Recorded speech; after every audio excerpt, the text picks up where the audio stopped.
I have a question for you. What if the God of this age who brought you this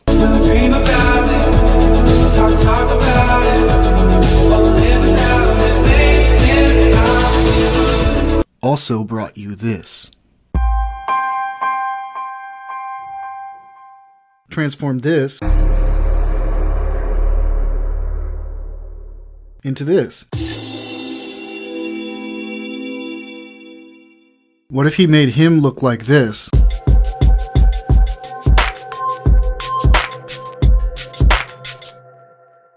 And him like this? What if he depicted this like this? Dear Lord baby Jesus, or as our brothers to the south call you, Jesus, we thank you so much for this bountiful harvest of Domino's, KFC, and the always delicious Taco Bell. Alchemists try to change something that is inferior, imperfect, or unacceptable in their view into something that is better, more perfect, and closer to what they desire. You'd be surprised. Now kids, because of Harry Potter, are asking a lot more intelligent questions. At its most basic level, alchemy is the magician imposing their will upon our reality. For Satan to achieve his goals, the magic he'll utilize is no cheap parlor trick. To wake up, you must think bigger. Why has nobody been to the moon in such a long time? That's not an 8-year-old's question. That's my question. I want to know what I think I know. Because we didn't go there, and that's the way it happened. And if it didn't happen, it's nice to know why it didn't happen. Because we didn't go there.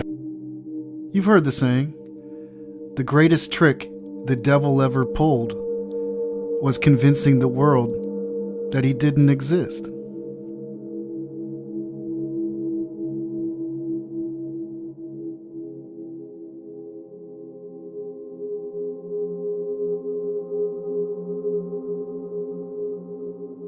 I'd go to the moon in a nanosecond.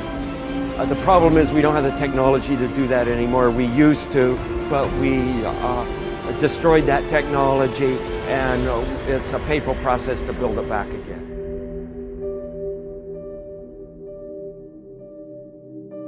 It was all recorded on these telemetry tapes. So where is this hard evidence? I haven't seen anything that indicates the telemetry data is even in existence, and as I said, even if we had it, we don't have the machines to play it back. But your own research has shown the telemetry data is missing. That's right. Could this be true? Mankind's first interplanetary exploration and the original science data is missing? 11, this is Houston, radio check, over. If it's anywhere, it should be here at NASA's Goddard Space Center in Maryland, home to the National Space Science Data Archives. This film you're making now, what is it? Does it have a name? I mean, do you have a name for it yet, or are you calling it Did We Go? Did We Go? Okay. I mean, it's actually a fair question. Okay. Doesn't have it either. The Smithsonian doesn't have it. Johnson doesn't have it. Right. We've been unable to track it down. I mean, we don't know. Say, that reminds me. Have I ever seen clear footage of a plane hitting the Pentagon? You know, the most secure facility in the world with cameras and securities out the wazoo? Ah, right. None available. Where this telemetry data ended up, and we don't know what path it may have taken. So, unfortunately, I'm afraid I can't really give you much of a clue as to where this data ended up and whether it still exists. What if they didn't just fake the moon landings and destroy the footage and data? What if they were faking space before and after the Apollo missions?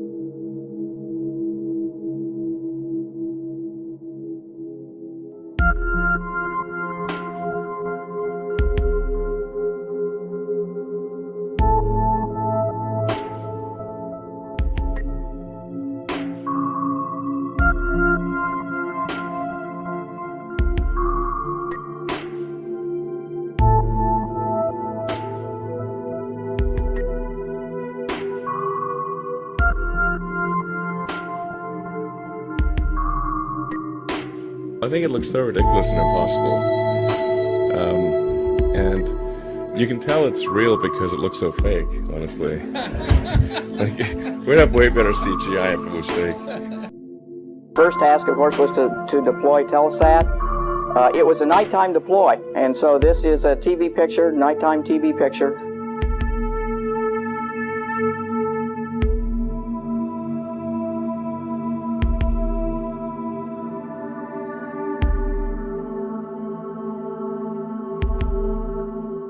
It's like in the day, you just can't see it too well. And in the pilot seat during this operation, sort of monitoring the motion of the vehicle, making sure that it was steady and that there were very few vibrations of any sort. Here's a picture of the INSAT actually being deployed from the spacecraft. You can see that the deploy went very smoothly. At the moment of Did you see it? In the background? There was a guy in the background, man. I'm not kidding you. You can't deny that that's someone in the background. There's a guy moving in the background. Here, watch it again. Watch it closely. I looked up, or I tried to look up the size of this rocket. I found this picture. You can see it's massive. So if that rocket is in space and if there's a guy in the background in that footage, that means that there are like giants, but like insane big giants floating around in space looking at NASA. That's probably why they don't dare to go back to the moon and why they hide so much stuff. Space is full of giants. There's a crack in everything. That's how the light gets in. These are virtual reality contacts overlaid on the eyes so actors can interact with things in 3D space, all in real time. This picture here is actually Tim's fault. His hand breaches the 3D mic floating in front of him. We all know NASA uses wires, and sometimes we'll catch them like this here. The guy pulled on his wire. However, some days when you're filming live, things just don't work out, and it becomes so blatantly obvious, it's ridiculous. So, in this clip, they're talking, live feed, and wouldn't you know, we have a astronaut go by us in the background, obviously trying to give it a more realistic, spacey, station busy effect. The only problem is the camera that was supposed to mask this harness out, or the video feed, is not working. And so we see the guy come flying along in a harness on his wires. Pretty amazing. But that's not all that goes wrong here. They're wearing augmented contact lenses so that they can interact with these 3D objects. Now in this scene, the guy on the left in the green shirt, he thinks he sees an object in 3D space that's being broadcast to him, so he grabs it and he puts it off to the side. We have vowed that we shall not see it governed by a hostile flag of conquest, but by a banner of freedom and peace. Your world is a lie. We don't have time for a meeting of the Flat Earth Society. We need the legislature recognize that there is a debate about whether the Earth is round or flat. No. And let's encourage critical thinking by saying there should be a legitimate debate between whether the Earth is round or flat. Because after all, any idiot can walk outside and see that it's flat.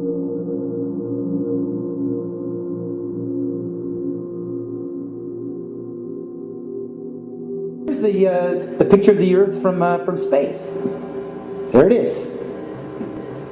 Since you were a kid, you've seen this image. But you've never seen it from that point of view. You know what? We adopted this whole model like 400 or 500 years before the airplane. 400 years before the airplane, pretty much. Like beginning in the 1900s. They went to the North Pole in the 1900s. This is 1482. Nobody went to the top of the globe, to the bottom, or flew up, or built a skyscraper until... It's funny, back in the 60s when they went to the moon, this is the first time we actually had like an instrument of flight to actually go high enough to actually fucking check out if what we agreed to 500 years ago was real. So if they were wrong after 500 years, the question is, would they tell you?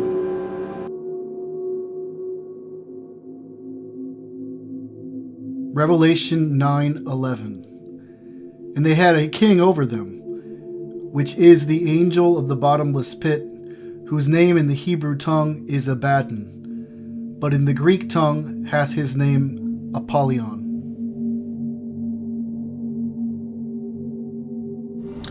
The zero-G illusion also that you see astronauts, they look like they're floating or flying in space. It's achieved through 3 different ways. One way is through zero-G planes. They're just Boeing 737s specially outfitted to do these parabolic maneuvers where they do a parabolic and then you have a zero-G like free fall state where it seems like you're floating for about a minute at a time. You can keep this going. The second way, when they're like at the fake International Space Station fixing things outside of it, this is done in a pool, in a dark pool. They're actually underwater, and you can see bubbles rising out of the pool, proving that they're in a pool in many of their spacewalks. So the outside space shots are done in the pool. The inside, most of the inside shots are done in zero-G planes, and then some of the longer inside shots are done with a green screen and harnesses. So they just kind of float on a harness in front of a green screen. And with these 3 methods, they're able to produce the zero-G effect that everybody thinks is them floating around in space. But in reality, anything that goes up comes right back down. There is no point where you can just go up, up, up, and then, oh, I'm floating now, and I get to float through infinite space now forever. That's the illusion. That doesn't happen. You will always come back to the Earth. You'll always fall right back down. No matter how high you go up? As high as any non-NASA source has gone. It's proof right there. This is an official NASA photo of the first Apollo 11 lunar module landing on the moon. I mean, it's right there. This is proof, man. It's the picture's right there. It's landing on the moon. But the only problem I have with this picture is that it's taken from the moon. Do you see Photoshop? Yes. Yeah. Okay. And if those of you think this technical difficulty was planned and think I'm scamming you, go do it for yourself. I'm going to zoom in on the Earth in Photoshop. You see the Earth? Yep. Okay, I'm going to go to Image, Adjust, Levels, and I'm going to bring the levels over here. And I'm going to bring the levels up. Uh-oh. What is that? Oh, wow. Yeah, wow. Why is there a square box around the Earth allegedly taken from the scientists on the moon in Apollo 17? Before this spinning ball Earth came around, the first person to think of the spinning ball Earth was also the first Freemason, Pythagoras of Samos. Most Freemasons trace their ancestry of a few back to Pythagoras as being the first Freemason. And that was 2,500 years ago. But his idea didn't catch on at all until about 500 years ago when Copernicus, another Freemason and Jesuit, wrote his book promoting this spinning ball Earth and concept.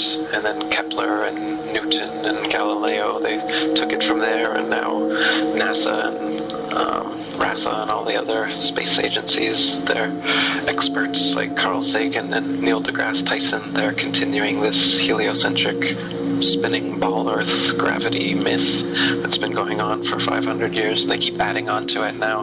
Now you've got a Big Bang and evolution and aliens, and come out and say they've found life on other planets soon. They've already given us fake pictures from Mars claiming that there's a pyramid and Sphinx on Mars, trying to cement this alien progenitor propaganda into us. Just what if the Bible were true? Like everyone else, you were born into bondage, born into a prison that you cannot smell or taste or touch.